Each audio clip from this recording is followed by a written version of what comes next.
Dear students, today we'll come to our next lesson, that is Baba Saheb Bhimrao Ambedkar. In the previous class, I have given the introduction of this. Today we'll go with the lesson. So listen to the lesson and make notes of it properly. देखो, महापुरुष राजमहलों में ही नहीं, खेत खलिहानों में भी जन्म लेते हैं. ऊंची जातियों में ही नहीं, वे कभी कभी निम्न जाति में भी पैदा होते हैं. इस बात को अच्छी तरह समझने के लिए हमें डॉक्टर बी.आर. अम्बेडकर के जीवन चरित्र पर दृष्टि डालनी होगी. Doctor B R. अम्बेडकर का जन्म 14 अप्रैल 1891 में रामजी सूबेदार के घर में माता भीमाबाई की कोख से हुआ था. उस समय रामजी सूबेदार महू नामक छावनी में सैनिक के पद पर थे. वे महाराष्ट्र की महार जाति से संबंध रखते थे. महार जाति महाराष्ट्र में अछूत समझी जाती है. इस कारण महारों को सामाजिक अत्याचार और तरह तरह के बहिष्कार झेलने पड़ते थे. देखो क्या कह रहे हैं, महापुरुष मतलब बड़े बड़े लोग जो है वे हमेशा राजमहलों में ही नहीं, कभी कभी गरीब के घर में भी जन्म लेते हैं. हमेशा अपर कास्ट में ही नहीं, कभी कभी लोअर कास्ट में भी जन्म लेते हैं. इस बात को अगर हमें अच्छी तरह से समझना है तो हमें डॉक्टर बी.आर. अम्बेडकर का लाइफ हिस्ट्री जो है उसके ऊपर नज़र डालना पड़ता है. Doctor B R. अम्बेडकर जो है उनका जन्म 14 अप्रैल 1891 में रामजी सूबेदार के घर में माता भीमाबाई की कोख से हुआ था. उस समय रामजी सूबेदार जो है वे महू नामक गांव में रहते थे. वे महाराष्ट्र में महार नामक जाति से संबंध रखते थे. महार जाति जो है वो महाराष्ट्र में निम्न जाति समझी जाती थी. इसी कारणों से महारों को सामाजिक अत्याचार, सोशल इविल्स जो थे उन सभी को झेलना पड़ता था. तरह तरह के बहिष्कारों को उन्हें एक्सेप्ट करना पड़ता था. जन्म के समय डॉक्टर अंबेडकर का नाम भीमराव रखा गया था, मगर परिवार वालों ने उन्हें बीवा कहकर पुकारते थे. बीवा को बचपन से ही छूत छात का कटु अनुभव सहन करना पड़ा. उन दिनों अछूतों के लिए मंदिरों, कुओं की तरह पाठशाला के भी दरवाजे बंद थे. मगर सेना में इन सामाजिक नियमों की कठोरता में कुछ ढील थी. बहुत कठिनाई से ही सही, पर बीवा का सैनिक स्कूल में प्रवेश हो गया. तो देखो क्या कह रहे, जन्म के समय डॉक्टर अंबेडकर जो है उनका नाम क्या है, भीमराव करके रखा गया था. और घर में लोग प्यार से उन्हें विवाह करके बुलाते थे. उन दिनों में अछूतों के लिए जैसे मंदिरों में जाना या कुएं से पानी भरना हो सब जो बहिष्कार था, वैसे ही पाठशाला के दरवाजे भी बंद थे. लेकिन अंबेडकर के पिता जो सैनिक थे उसी कारण से क्या है, सेना में थोड़ा इसके लिए रिलैक्सेशन, डील करके बोलना मतलब रिलैक्सेशन था. इसी कारण से थोड़ा बहुत कठिनाइयों का सामना करके ही अंबेडकर को पाठशाला में जाने का मौका मिला, अवसर मिला. प्रवेश तो हो गया, मगर सामाजिक भेदभाव और छूतछात ने बीवा का पीछा नहीं छोड़ा. बालक बीवा को अपने बैठने का टाट अपने साथ घर से ही ले जाना पड़ता था. पाठशाला में उन्हें कक्षा के भीतर अन्य विद्यार्थियों के साथ बैठने की मनाही थी. वे अपनी कक्षा के बाहर सब छात्रों के जूतों के बीच दरवाजे के बाहर बैठते थे. सामाजिक अत्याचारों की निर्दयता देखिए, भीमराव को पानी के घड़े को भी छूने की इजाजत नहीं थी. कारण यह था कि अछूतों के छू लेने से घड़े का जल भ्रष्ट हो जाता. चाहे कितनी भी प्यास लगे, बेशक प्यास के मारे प्राण ही क्यों ना निकल गए, मगर प्यासा अछूत घड़े से पानी लेकर नहीं पी सकता था. किसी चपरासी की कृपा हो गई तो पानी मिल जाता, नहीं तो घर आकर ही पानी पीना पड़ता. देखो स्कूल में तो एडमिशन हो गया, लेकिन सोशल इविल्स जो थे वो तो उन्हें पीछा करना नहीं छोड़ा. देखो बालक बीवा जो है उन्हें क्या है, अपने बैठने के लिए जो मैट का उपयोग होता है उस मैट को भी घर से ही लाना पड़ता था. पाठशाला में उन्हें क्लासरूम के अंदर जो सभी बच्चे बैठते हैं वैसे बैठने का मौका नहीं था. पीछे जहाँ पर बच्चे जूते छोड़े होते हैं उन जूतों के बगल में बैठ के उन्हें पढ़ना पड़ता था। और अगर प्यास लगी तो वे घड़े से पानी निकालकर पी नहीं सकते थे, क्योंकि अगर अछूत घड़ा छू गया तो पानी जो है घड़े में वो भ्रष्ट हो जाता है करके बोलते थे। अगर कोई चपरासी आ गया, थोड़ा पानी दे दिया तो सही, नहीं तो चाहे चांद भी चले जाए वे पानी नहीं पी सकते थे।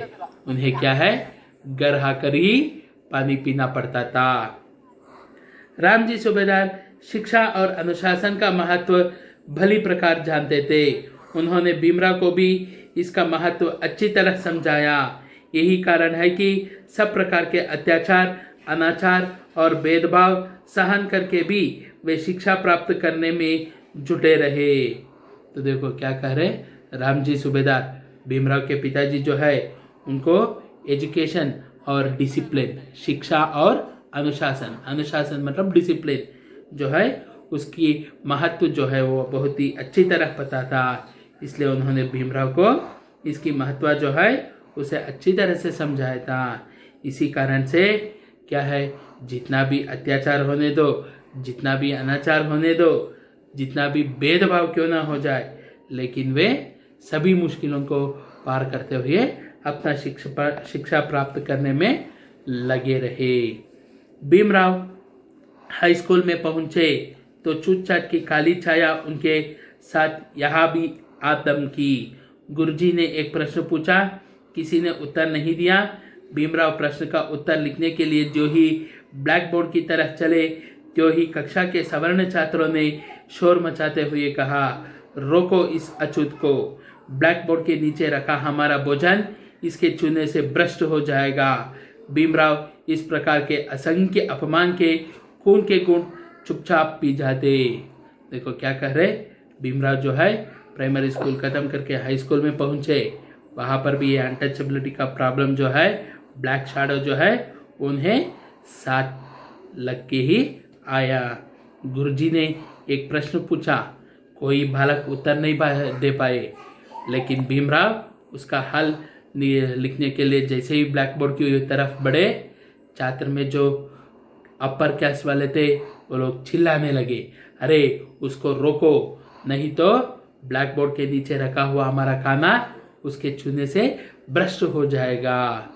ऐसे अनेक अपमानों को खून का गुण करके बोले, मतलब गुस्से को काबू में रखते हुए भीमराव चुप रह गए। सन 1907 में भीमराव ने मैट्रिक की परीक्षा पास की। एक अछूत बालक के लिए यह महान उपलब्धि थी। इस अवसर पर भीमराव के सम्मान में एक सभा का आयोजन किया गया, जिसमें कृष्णाजी अर्जुन किर्लोस्कर जी ने अपनी लिखी पुस्तक बुद्ध जीवनी भीमराव को भेंट की। इसी समय रामजी सूबेदार ने घोषणा की कि हमारी आर्थिक स्थिति ठीक नहीं है, फिर भी मैं भीमराव को उच्च शिक्षा दिलाने का भरसक प्रयास करूंगा। तो देखिए क्या हुआ, सन 1907 में भीमराव क्या है, मैट्रिक परीक्षा में पास हो गए। एक अनटचेबल बालक के लिए एक बहुत बड़ी उपलब्धि थी, बहुत बड़ा सक्सेस था। इस अवसर पर भीमराव को सम्मान करने के लिए एक सभा का आयोजन किया गया, जिसमें क्या है, कृष्णाजी अर्जुन किर्लोस्कर नामक आदमी भी आए थे और उनका लिखा हुआ किताब बुद्ध जीवनी जो है उसे उन्होंने भीमराव को गिफ्ट में दिया। इसी समय रामजी सूबेदार ने भी घोषणा की कि उनकी आर्थिक स्थिति, दैट इज फाइनेंशियल स्टेटस जो है वो बहुत ही ठीक नहीं है, फिर भी वे भीमराव को हायर एजुकेशन दिलाने का जितना हो सके उतना मैक्सिमम एक्सटेंट तक का प्रयत्न करेंगे। 17 वर्ष की आयु में भीमराव का विद्यार्थी जीवन में ही 9 वर्ष की रमाबाई के साथ विवाह हो गया।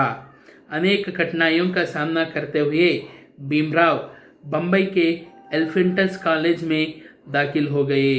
उस समय एक अछूत के लिए एक बहुत बड़ी अनोखी बात थी, मगर रामजी सूबेदार भीमराव को और पढ़ाने में कठिनाई महसूस करने लगे, तो किर्लोस्कर गुरुजी भीमराव को बड़ौदा के महाराजा सयाजीराव गायकवाड़ जी के पास ले गए।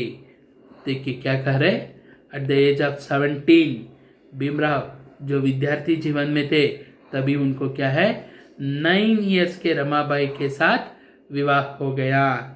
अनेक कठिनाइयों का सामना करते हुए भीमराव क्या है बम्बई का एलिफेंटेंस कॉलेज जो आज बॉम्बे यूनिवर्सिटी के नाम से जाना जाता है वहाँ पर दाखिल हो गए। उस समय क्या है एक अछूत के लिए ये बहुत बड़ी अनोखी बात थी, लेकिन रामजी सूबेदार भीमराव को और पढ़ाने की जो मुसीबत थी उस कठिनाई को महसूस करने लगे। तो क्या है किर्लोस्कर गुरुजी जो है वे भीमराव को बड़ौदा के महाराजा सयाजीराव गायकवाड़ जी के पास ले गए। भीमराव ने अपनी विद्वता एवं बुद्धिमत्ता से महाराजा का दिल जीत लिया। महाराजा ने भीमराव की उच्च शिक्षा के लिए रूट 25 मासिक छात्रवृत्ति स्वीकृत कर दी। समाज की क्रूर जाति व्यवस्था उन्हें पग पग पर पीड़ा पहुंचाती रही। देखिए क्या है भीमराव की जो टैलेंट है और उनकी जो बुद्धिमत्ता है उसके ऊपर महाराजा बहुत ही प्रसन्न हो गए, खुश हो गए, दिल जीत गए करके बोले, मतलब ही बिकेम वेरी हैप्पी। और उन्होंने क्या है भीमराव को 25 रुपीज का स्कॉलरशिप, मंथली 25 रुपीज का स्कॉलरशिप दे दिए। समाज की क्रूर जाति व्यवस्था जो है वो उन्हें पग पग पर पीड़ा पहुंचाती रही। देखो वहां पर क्या कह रहे 25 रुपीज मंथली स्कॉलरशिप किस समय में 1908 के समय में। उस समय में कैसा था भारत की आर्थिक व्यवस्था, $1 दिए तो 4 रुपये आते थे, उतनी ताकत थी हमारे रुपये में।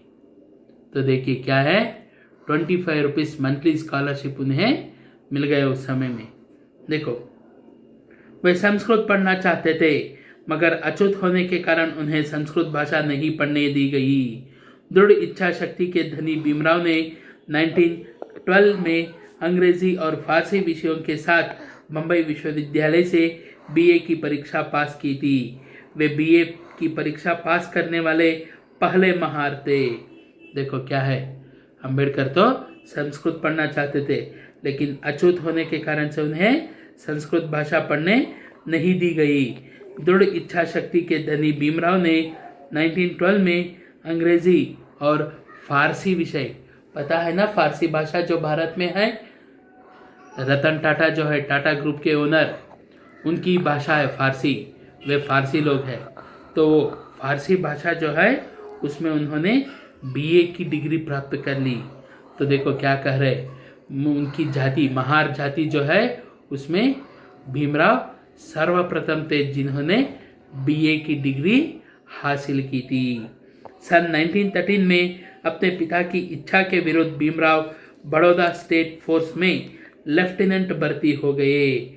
भीमराव की भर्ती के करीब 15 दिन बाद 2 फरवरी 1913 को उनके पिता रामजी सूबेदार की मृत्यु हो गई। देखो क्या कह रहे 1913 में पिता के विरुद्ध जाकर भीमराव क्या किए, बड़ौदा स्टेट फोर्स जो है उसमें लेफ्टिनेंट के रूप में भर्ती हो गए। इस पर दुखित हुए भीमराव के पिता और भीमराव की भर्ती होने के लगभग 15 दिन बाद मतलब 2 फरवरी 1913 को भीमराव के पिता रामजी सूबेदार की मृत्यु हो गई। भीमराव पर परिवार के दायित्व का भार बढ़ गया मगर उनके मन में और भी ऊंची शिक्षा पाने की ललक बनी हुई थी। तो देखो क्या कह रहे भीमराव का अब क्या है फैमिली रिस्पॉन्सिबिलिटी जो है वो बढ़ गया लेकिन मन में और ऊंची शिक्षा प्राप्त करने की ललन बनी हुई थी।